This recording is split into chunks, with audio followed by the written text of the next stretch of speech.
Bush.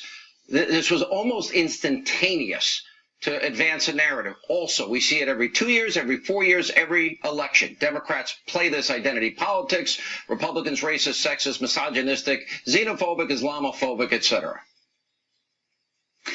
And Sean, to call people who work inside the White House, who passed a very extensive background check from the FBI, to call them neo-Nazis, that's absurd.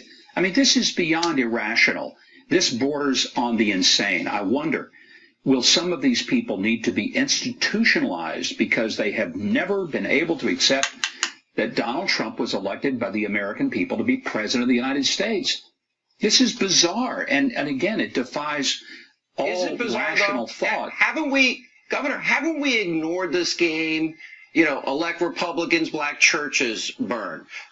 George W. Bush supports the death penalty for the people involved in the evil killing of James Byrd. Al Gore, Republicans don't want to count you in the census. They have the wrong agenda for African Americans. It happens every 4 years. And I played a history of Donald Trump condemning white supremacism, the KKK, David Duke, it goes back years. They don't care.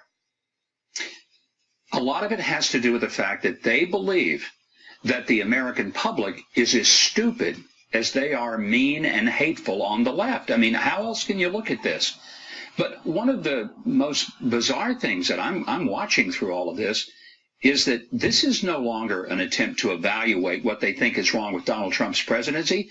John, I've said it before. Let me say it with you tonight. This is an attempted coup d'etat to get rid of the duly elected president of the United States. They did not beat him at the ballot box, so they're going to try to find a way to literally take him out of office no matter what it takes to do it.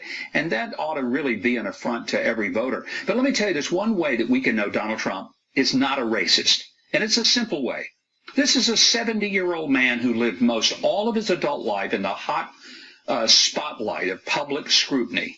Not one time when his very successful show on NBC was on the air, not one time during all of the scrutiny that he's had, and he's had plenty of it in the celebrity world of being a real estate tycoon, not once did anyone ever say about Donald Trump that he was a racist. You don't just suddenly change your entire philosophy of life after you're elected president at the age of 70. That's utter nonsense. All right, Governor, thanks for your calm reason and seeing this for what it is. And I just wonder if the media ever cares about truth anymore. It's now we have the biggest information crisis. They really don't that I've ever seen. They really don't. And coming up on this busy breaking Mondays of Mayhem. Also tonight, we will analyze the horrific politicizing of these events. That's tonight's very important breaking news opening monologue.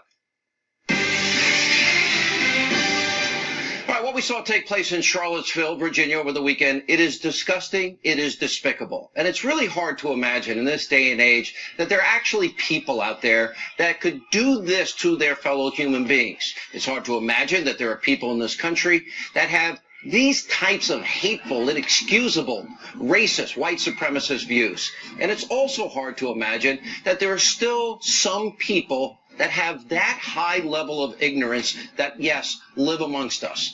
Now, there's no place in this country for these neo-Nazis, fascists, white supremacists. And what they stand for should be condemned in the widest terms possible by all good people in this country.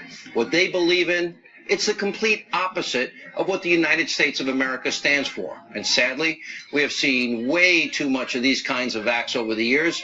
Now, as far as the groups that were involved, the white supremacists, do they have a constitutional right to free speech, regardless of how disgusting and offensive what they say is?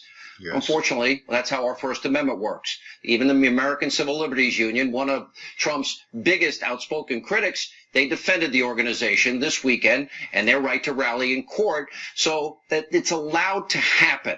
And then the other groups down there also have the same right to speak out against these evil people. Now, make no mistake, this was all provoked by radical, racist extremists, but the violent clashes should never happen. Where were the police over the last number of years? Also, we have watched extremists on both sides battling it out. We have seen this act too often. It doesn't solve a thing. And it only gives these radicals on both sides more ammo so they can continue to spread their hatred. And what's so repulsive in all of this, we have a woman that died, dozens of fellow human beings injured this weekend over what? A bunch of idiots fighting over stupid, ignorant, anti-American views and ideas? Now, instead of covering this horrible situation fairly, openly, honestly, like we're going to do tonight, over the weekend, we saw the Destroy Trump establishment media go into a feeding frenzy, trying to assign blame as quickly as possible, and of course to paint the president, all conservatives, all Republicans, as racist and bigots. That's not true. These are the exact same tactics we see by the left every 2 and 4 years during the election cycles, and we'll have more on that in just a minute. President Trump is not a racist. Conservatives, the conservatives I know, like, and love, Republicans I know and like, they're not racist. The country is filled with people that are good, honorable, and decent. And that's most conservatives, if not all that I know. Now, I'm not saying, nobody's saying racism doesn't exist. It does exist in this country. It's sad. But if we're going to be fair and honest, this is not exclusive to one particular party. Now, there are racists on both sides in America.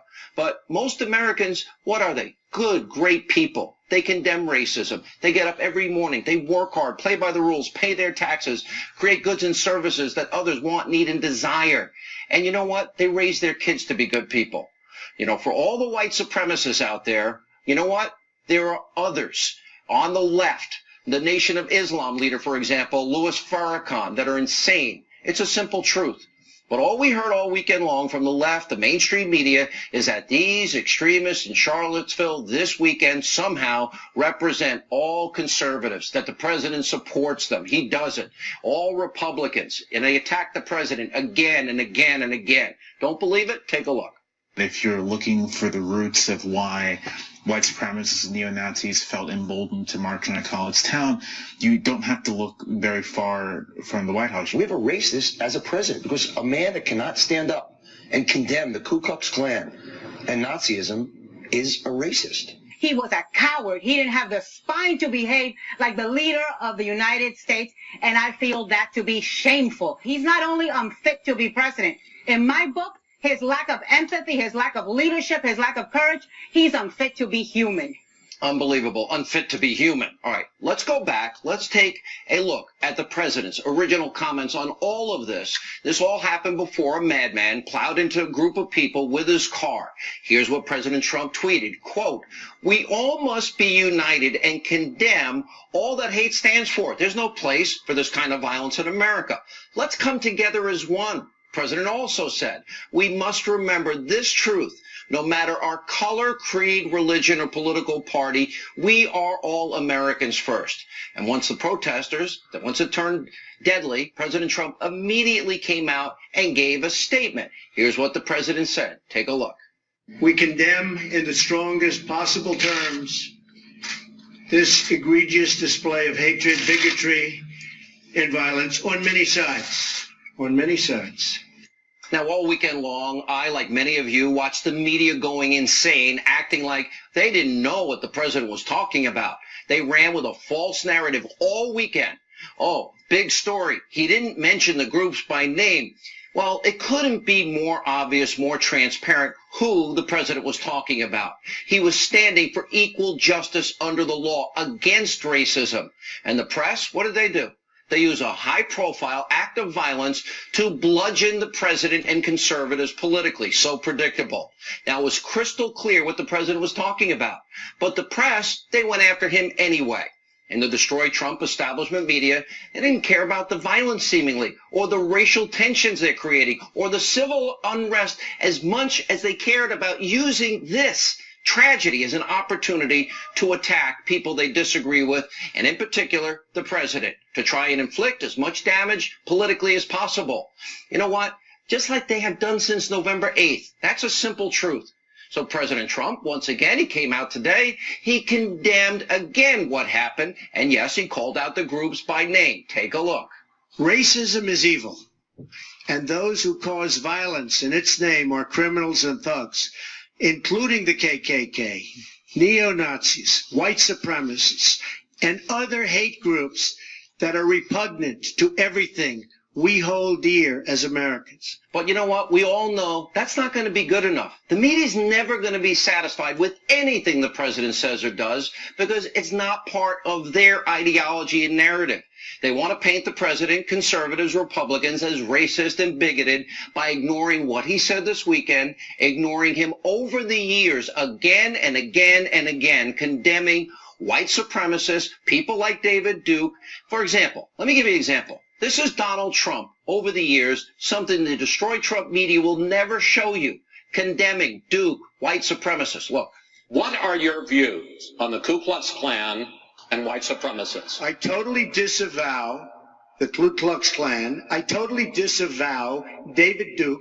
I've been doing it now for 2 weeks. You're probably about the 18th person that's asked me the question. I didn't even know he endorsed me. David Duke endorsed me? Okay. All right. I disavow. David Duke announced his Senate candidacy, claiming your agenda for his own, or essentially saying, glad that you spoke out. Are you ready before you ask the question? Newt Gingrich said every Republican should repudiate this guy no matter what it takes. And I do.